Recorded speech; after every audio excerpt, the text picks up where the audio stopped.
Hello friends, कैसे हैं आप सब। आज हम कर रहे हैं कॉम्प्लेक्स एनालिसिस की क्लास 3। हम क्लास 2 कर चुके हैं। आपको डिस्क्रिप्शन में लिंक मिल जाएगा, वहाँ से देख लेना।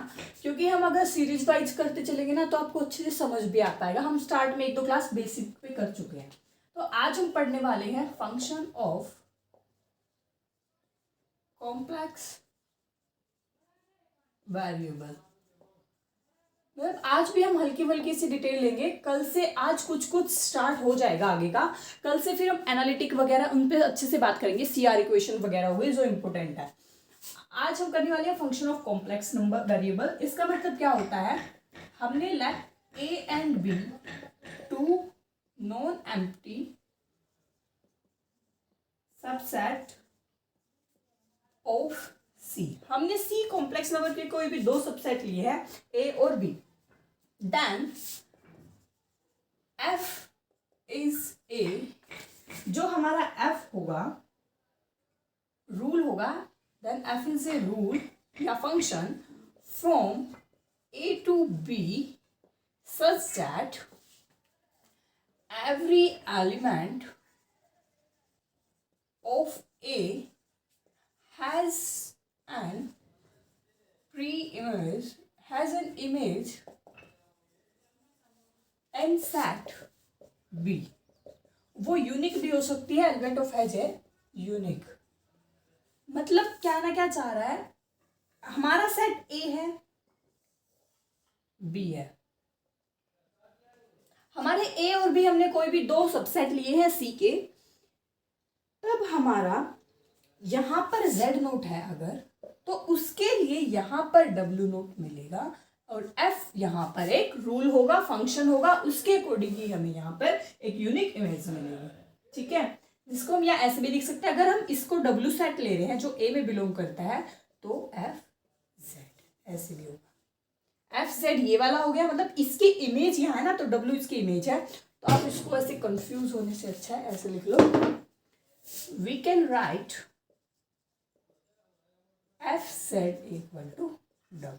ठीक है, मतलब यहाँ का कोई भी z एलिमेंट था, उस पर हमने फंक्शन का जो रूल था, जो मैपिंग थी, वो डिफाइन की। फिर हमें एक इसकी इमेज मिल गई F Z equal to W. ठीक है, जहां पर हमारा z नोट भी था, x note plus iota y note, और w नोट क्या था, u नोट प्लस आयोटा। इसमें आपको पता होगा ये वाला रियल नंबर और ये वाला इमेजिनरी। ठीक है, जैसे फॉर एग्जाम्पल एफ जेड लिया हमने एक्सपोनेंशियल जेड, सी से सी। हमारा फंक्शन मैपिंग है, यहां पर फंक्शन था ए से बी, तब हमारा ये डिफाइन हुआ था। तो हमने यहां पर ए और बी दोनों को सी से ले लिया, तो हमने एफ जेड डिफाइन किया ई जेड पे। अब देखो यहां कोई भी एलिमेंट लगे उसके लिए हर एक इमेज इसकी होगी। आई मीन इसके यहाँ पर आप कोई भी एलिमेंट लो और उसकी मैपिंग अगर एफ पे कराओ, एफ रूल इसमें लगाएंगे तो हमें यहाँ पर एक एलिमेंट डेफिनेटली मिलेगा। ऐसे एक और ले लो, एफ सी से सी साइन जेड, कोई भी आप ले सकते हो, बट डिफाइंड होना चाहिए। मेन बात ये है, जैसे अगर आप ये लो और एफ जेड ले लो आप जेड बाई जेड माइनस 2। ठीक है, आप इससे समझना है कहना क्या चाह रहा है यहाँ पे। अब हमने ए बी सी ले लिया, बी बी सी ले लिया, और हमारा एफ जेड ले लिया हमने जेड बाई जेड माइनस 2। ये जेड है, ये 2 है। ठीक है, अब ध्यान से देखो, ये फंक्शन हमारा डिफाइन वेल डिफाइंड नहीं है, क्योंकि अगर हमारा जेड 2 हो गया तो यहाँ पर ये इनफाइनाइट आ जाएगा, और इनफाइनाइट आ गया तो हमारा फंक्शन डिफाइन नहीं हुआ, क्योंकि एक फाइनाइट वैल्यू नहीं है ना। तो इसके लिए आपका इसका मतलब ये गलत फंक्शन है। तो आपको क्या होना चाहिए, यहाँ पर एफ जो हमने डोमेन ली है उसमें से 2 को, क्योंकि तब आप कहीं यहाँ का एलिमेंट लोगे तभी तो यहाँ पर आप डिफाइन कर पाओगे। अब यहाँ से यहाँ 2 है ही नहीं, क्योंकि अगर 2 हो जाता तो डिफाइन नहीं होता। अब यहाँ पर 2 है ही नहीं हमारी डोमेन, ये डोमेन होती है, ये कोडोमेन या रेंज होती है। अब यहाँ पर जब 2 है ही नहीं तो हम 2 ले नहीं सकते, और हर एलिमेंट के लिए ये हमारा फंक्शन डिफाइंड होगा। बट अगर यहाँ 2 हो जाता तो नॉट डिफाइंड होता, इसलिए इसका ए होगा c माइनस 2। ये माइनस का होता है, मतलब हमने कंप्लीट c में से 2 निकाल दिया और c, तो इसका फंक्शन ये होगा। ठीक है, तो ये था function of complex variable. Next लिखो, फंक्शन इन कार्टेशियन फॉर्म में कैसे लिखते हैं। कार्टेशियन फॉर्म का पहले भी बता चुकी हूँ, वही है F Z U plus I V, ये यू होता है हमारा रियल पार्ट, वी होता है इमेजिनरी, ठीक है। और यू और जो वी होते हैं हमारे, U and V are both function of two variable. हमने ये टू वेरिएबल वगैरह आपने रियल की अगर प्लेलिस्ट देखी होगी, रियल एनालिसिस में बताया हुआ है, तो वहाँ पर ना हम आगे दोबारा भी करने वाले हैं रियल एनालिसिस, वहाँ पे क्लियर हो जाएगा। यू भी हमारे, जैसे फॉर एग्जांपल ये ले लिया, हमें पता करना है रियल पार्ट क्या है, इमेजिनरी पार्ट क्या है। तो z क्या होता है, x प्लस आयोटा वाई की, ठीक है। अब इसको ओपन कर दो, फॉर्मूला लगाओ, X cube minus iota Y cube, क्योंकि आयोटा क्यूब होएगा वो minus iota, plus 3x square iota Y plus minus 3x Y square. Cube का तो फॉर्मूला पता होगा, वही लगाया। अब आयोटा की टर्म को अलग लिख लो और जो रियल नंबर वाली है उनको अलग, प्लस आयोटा बाहर 3x स्क्वेयर वाई, ये हो गया हमारा यू, ये हो गया वी। रियल और इमेजिनरी पार्ट का तो देखना अलग ही है, सारी आयोटा वाली टर्म्स इमेजिनरी पार्ट में चली जाएंगी और जो सिंपल बिना आयोटा वाली है वो रियल पार्ट में आ जाएंगी, ठीक है। ऐसे ही आप ई की जेड का भी निकाल सकते हो, सिर्फ जेड की जगह लिखा ई एक्स आई वाई, ई एक्स ई आई वाई, ये हो गया हमारा रियल। नहीं ऐसे उसके बाद क्या करोगे आप, ई एक्स करा, ई की आई वाई को कैसे लिख सकते हो, कोस वाई प्लस आयोटा, ये बताया था ना मैंने, ई की आई एक्स होता है कोस एक्स प्लस आयोटा, ठीक है। अब यहाँ पे ई x cos y plus iota ई एक्स, तो ये वाला हो गया रियल पार्ट, ये हो गया इमेज, ठीक है। आप अच्छे से एक्सपेंड करोगे, देखो जैसे यहाँ पे मैं भी गलती बताने वाली थी, आप यहीं से नहीं बोल दोगे कि ये रियल इमेजिनरी है, पहले इसको अच्छे से और सोल्व करोगे तो ये रियल पार्ट आया, ये इमेजिनरी पार्ट, ठीक है। आई होप आपको समझ आ गया होगा कार्टेशियन फॉर्म का। अब पोलर फॉर्म में कैसे लिखते हैं, जैसे पोलर फॉर्म में हमने पढ़ा था कि इसमें होता है वो आर और थीटा की फॉर्म में, ठीक है। तो हमारा एफ, ये तो यही ले लिया हमने, यू प्लस आयोटा वी, ये एफ जेड ले लो कार्टेशियन फॉर्म में, ठीक है। वहां पर हमने z को पुट किया था x प्लस आई वाई, क्योंकि हम कार्टेशियन फॉर्म की बात कर रहे थे। यहाँ पर बात हो रही है पोलर फॉर्म की, पोलर में हमें r थीटा लेना है, और मैंने बताया था पोलर में हम z को r e i थीटा लेते हैं, ठीक है, r मॉडुलस थीटा आर्ग्यूमेंट। तो हमारा इससे एफ आर थीटा क्या आ जाएगा, U R theta plus iota V R, वही एक्स वाई की जगह आर थीटा आ गया, क्योंकि पोलर फॉर्म की बात कर रहे हैं। जैसे फॉर एग्जांपल एफ जेड लिया जेड स्क्वायर, तो हमें तो यहाँ पे पुट करना है आर थीटा, तो जेड की जगह क्या पुट करोगे, r e i theta, r square e i theta, ये बन गया, ठीक है। अब आर स्क्वायर इसको कैसे खोल कर सकते हो, वैसे ही कोस 2 थीटा प्लस, ठीक है, r square cos 2 theta r, ये वाला रियल पार्ट, ये वाला कुछ नहीं करना, बस इतना डिफरेंस है। कार्टेशियन फॉर्म में आप एक्स प्लस आई वाई लेके चलोगे, उसको वही पुट करोगे, बट पोलर में आप आर ई आई थीटा लिखना है, ठीक है। कई बार इस पे क्वेश्चन आ जाता है, शॉर्ट ट्रिक भी होती है करने की, बट आपको मेथड भी पता होना चाहिए। अब हम नॉर्मली 1/1 फंक्शन की और ऊपर से डेफिनेशन देख लेते हैं। तो 1/1 फंक्शन की डेफिनेशन लिखो, आपको पता होगी वैसे 1/1, बट हम बेसिक से बिल्कुल डिटेल से कर रहे हैं इसलिए मैं बता रही हूँ। Let A and B are two subsets of C and F is a rule from A to B such that Fz equal to W, ये में हमने किया था ना फंक्शन ऑफ कॉम्प्लेक्स वेरिएबल, वही वाला है। Then F is said to be 1/1 if Z1 Z2 belongs to A, इस A में बिलोंग कर रहे हैं Z1 Z2, A में लो या नहीं लो, मतलब such that Z1 is if Z1 अगर नॉट इक्वल टू Z2 तो इस इम्प्लाइज f(z1) है। आपने इस डेफिनेशन को दो तरीके से पढ़ा होगा। सबसे पहले हम पढ़ते हैं इसे ऐसे, रियल में बता रही हूँ मैं, जैसे fx1 इक्वल टू fx2 लेते हैं, फिर हम शो करते हैं x1 इक्वल टू x2। ये रियल एनालिसिस मतलब रियल में होता है हमारा, कॉम्प्लेक्स की बात हो रही है।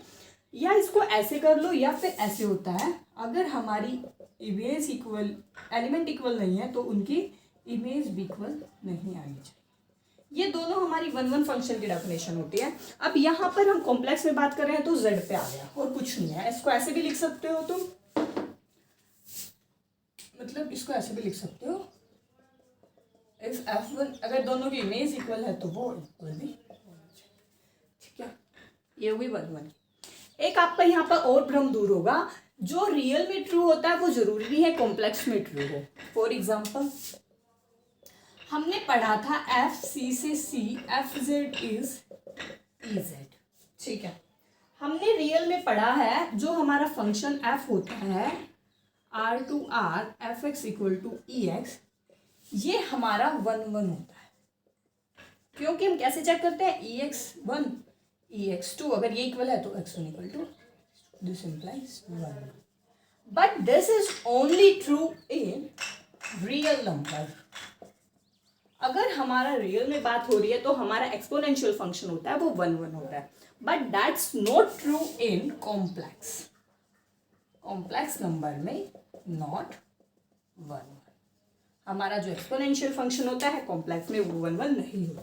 फॉर एग्जाम्पल हम कैसे शो करते हैं, ऐसे ही ई z1, ऐसे ही, बट आप कहोगे कि z1 equal to z, but हम यहाँ ऐसा नहीं कर सकते क्योंकि हमारे पास काउंटर है। अगर इफ वी टेक z1 लिया हमने 2 पाई i 4 पाई, ठीक है। हमें क्या बोला था, z1 not equal to z2, हमने दो z1 z2 ले लिए जो इक्वल नहीं है। अब हम इसकी इमेज दिखा लेंगे, f ऑफ z1 मतलब e की पावर 2 पाई i। कैसे निकालते हैं, cos 2 पाई प्लस आयोटा sin 2 पाई। ये 0 हो गया, ये 1 हो गया, ठीक है। एफ z1 आ गया 1। अब एफ z2 निकाल लो। एफ z2 क्या आया, 4 पाई आई, same procedure, cos 4 pi plus iota sine 4 pi, ठीक है। ये फिर 0 हो गया, ये आ गया 1। अब ध्यान से देखो, हमने लिया था z1 और z2 इक्वल नहीं है, तो अगर वो 1-1 होता तो उनकी इमेज भी इक्वल नहीं आती, बट हमारी यहाँ पर f(z1) इक्वल टू f(z2) है, ठीक है। मतलब हमने z1 not equal to z, नीचे दिखाई नहीं दे रहा, चलो मैं यहाँ बता देती हूँ।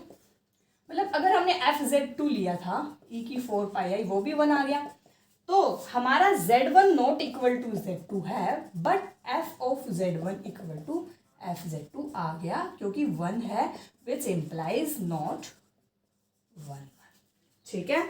तो ऐसा कई बार हमें कंफ्यूजन हो जाती है, हमें रियल में कुछ पता होता है उसको हम कॉम्प्लेक्स में भी अप्लाई करते हैं, बट ऐसा ट्रू नहीं होता। अभी हमने एग्जांपल देखा है कि एक्सपोनेंशियल फंक्शन है जो रियल में तो हमारा 1-1 होता है, बट कॉम्प्लेक्स में हमारा 1-1 नहीं होता, ठीक है। अब नेक्स्ट देखते हैं ऑन टू का मेनली वही है, इफ एफ ए से B then if F A equal to B आ जाए देन एफ इज ऑन। मतलब अगर हमारी कंप्लीट इमेज हो, यहाँ पर एलिमेंट है ए के, कुछ भी हो सकते हैं, यहाँ पर बी है, यहाँ एफ फंक्शन है, अगर हमारी जो यहाँ वाले फंक्शन की इमेज आएगी एफ के थ्रू, वो अगर कंप्लीटली इक्वल टू बी ही हो जाए, क्योंकि ये होती है रेंज, अगर रेंज कोडोमेन दोनों इक्वल हो जाते हैं तो वो हमारा ऑन टू हो जाता है, ठीक है। एक नॉट ऑन टू का एग्जाम्पल भी है हमारा, एक्सपोनेंशियल की पावर इफ, यही यहाँ पर ये नॉट ऑन टू भी होता है, काउंटर में यूज होंगे आगे। ये एग्जांपल कोई 1-1 भी नहीं है, ऑन टू भी नहीं है, तो not 1-1 not onto e की power z exponential. Not onto क्यों है, क्योंकि यहाँ पर कोई भी जीरो की प्री इमेज नहीं है, क्योंकि आपको पता होगा एक्सपोनेंशियल फंक्शन कभी जीरो नहीं होता, ठीक है। तो हमारी जीरो की कोई भी प्री इमेज नहीं है इस साइड, तो इसलिए ये नॉट ऑन टू हो गया, ठीक है। ये तो हो गई हमारी 1-1 ऑन टू की सिंपल डेफिनेशन। अब देखते हैं limit of a function. Limit of function हम नॉर्मली वही करेंगे जो हम 2 वेरिएबल में करते हैं। हम फंक्शन ऑफ टू वेरिएबल में निकालते हैं ना पाथ मेथड, आपको पता होगा कोई भी होता है तो हम y equal to m x लेते हैं। अगर वो m पे डिपेंड ही कर रहा है तो उसकी लिमिट एग्जिस्ट नहीं करती, अगर नहीं कर रहा है तो वो कर जाती है। जैसे for example z bar by z, ये एग्जांपल लो, ठीक है। z बार का पता होगा आपको, x माइनस आई वाई, z बार मतलब कॉन्जुगेट वन की बात कर रहे हैं। कैसे सोल्व करते हो? सोल्व करना तो आई थिंक सबको आता ही होगा। X square plus y square, x square minus y square minus 2y बटा एक्स वाई, ठीक है। ये इसका आ गया सोल्व करके। अब तुम पुट करो इसमें, put y equal to x square minus m square x square minus 2i x m x by x square plus, ठीक है। सोल्व करो, एम कॉमन ले लो, यहाँ से एक्स आ जाएगा, ठीक है। X square minus 2mx square, वहां से भी एक्स स्क्वेयर को बनाना था।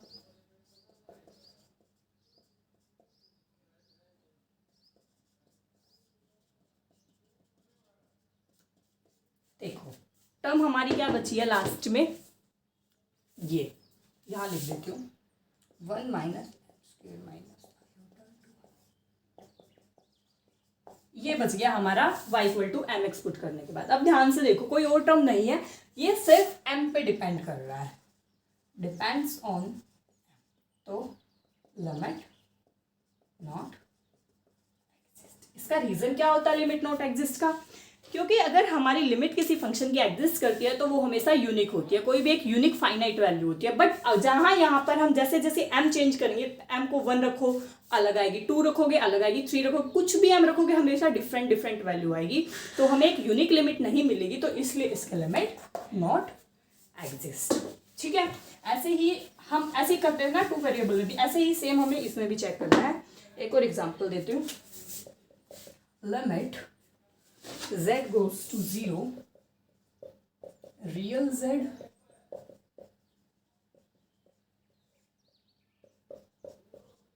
इसका चेक करना है हमें, लिमिट 0